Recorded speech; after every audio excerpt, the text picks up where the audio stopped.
پچھلی آیہ کریمہ میں اللہ تعالیٰ نے حضرت خضر علیہ السلام اور حضرت موسیٰ علیہ السلام کی ملاقات کو بیان کیا کہ حضرت موسیٰ علیہ السلام اور ان کے شاگرد حضرت یوشع بن نون ان کی ملاقات ہو گئی، اور اس کے لیے اللہ تعالیٰ نے ارشاد فرمایا کہ عبدم من عبادنا، جس سے ان کی ملاقات ہوئی وہ ہمارے بندوں میں سے ایک خاص بندہ تھا۔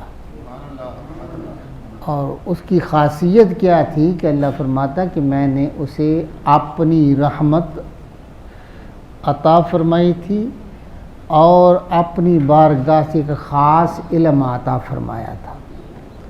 اب اس کے بعد جب ملاقات ہو گئی تو موسیٰ علیہ السلام حضرت خضر علیہ السلام سے انہوں نے کہا، قال لہ موسیٰ علیہ السلام نے حضرت خضر علیہ السلام سے کہا، هل اتبعک، کیا میں آپ کی اتباع کر سکتا ہوں؟ کس بات پر؟ الا ان تعلمانی مما علمت رشدا، کہ وہ اتباع کیسی ہوگی کہ آپ مجھے وہ بات سکھا دیں گے جو آپ کو اللہ تعالیٰ نے سکھائی ہے، وہ علم جو اللہ نے آپ کو خاص علم دیا ہے اس میں سے کچھ مجھے بھی سکھا دیں۔ یہ حضرت موسیٰ علیہ السلام نے کسے کہا؟ حضرت خضر علیہ السلام کی۔ اب اگر آپ اس آیہ کریمہ پہ غور فرمائیں تو کتنی عاجزی ہے اس کے اندر۔ جلیل القدر پیغمبر ہے، لیکن جس سے علم حاصل کرنا اس کے سامنے عاجزی کا عالم کیا ہے۔ حالانکہ میں نے کل بھی عرض کیا تھا کہ شان اور رتبے کے اعتبار سے حضرت موسیٰ علیہ السلام کا شان زیادہ ہے خضر علیہ السلام سے۔ اس سے ایک یہ بھی مسئلہ اخذ ہوتا ہے کہ اگر کوئی مرتبے میں کم بھی ہو اور اس کے پاس کوئی ہنر، کوئی علم یا کوئی کمال ہے تو اس کو حاصل کرنے کے لیے یہ بڑا پن آڑے نہیں آنا چاہیے، بلکہ اسے حاصل کر لینا چاہیے۔ یہ کوئی آڑے آنے والی بات نہیں ہے۔ رتبہ جو اس کے پاس ہے، جو آپ کے پاس نہیں ہے، بس اس کو حاصل کر لیں۔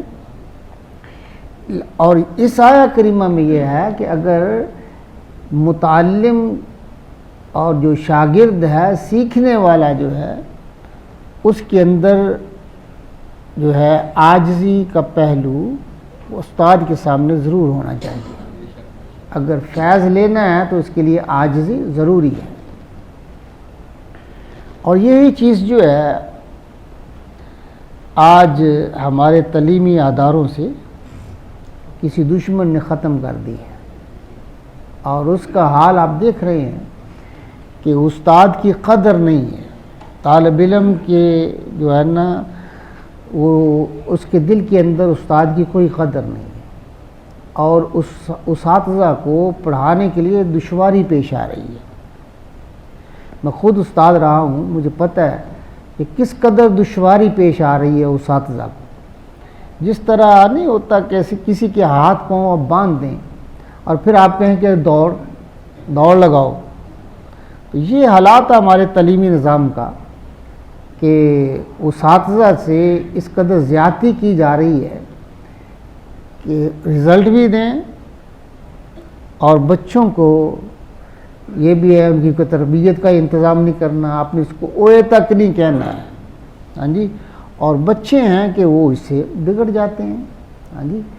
تو یہ بات ہے کہ اب دیکھیں یہ نبی ہیں، لیکن ان کے سامنے کس طرح سے عرض کر رہے ہیں کہ جی میں آپ کی اتباع کر سکتا ہوں، حل اتبعک، کیا میں آپ کی اتباع؟ یہ نہیں کہا کہ مجھے علم سکھاؤ، سیدھا جا آگے کہ جی میں آیا ہوں اور مجھے علم سکھا دو، مجھے اللہ نے بھیجا ہے۔ یہ بھی کافی تھا، اللہ کا حکم تھا، لیکن نہیں، کہا کہ کیا میں آپ کی اتباع کر سکتا ہوں؟ کتنی عاجزی ہے۔ کہ آپ مجھے یہ نہیں ہے کہ سب کو سکھا دو، اس میں سے جو اللہ نے آپ پہ کرم کیا ہے کہ مجھ پہ بھی تھوڑا سا کرم کر دیں، جو اللہ نے آپ کو علم دیا اس میں سے مجھے بھی کچھ دے دیں، سکھا دیں۔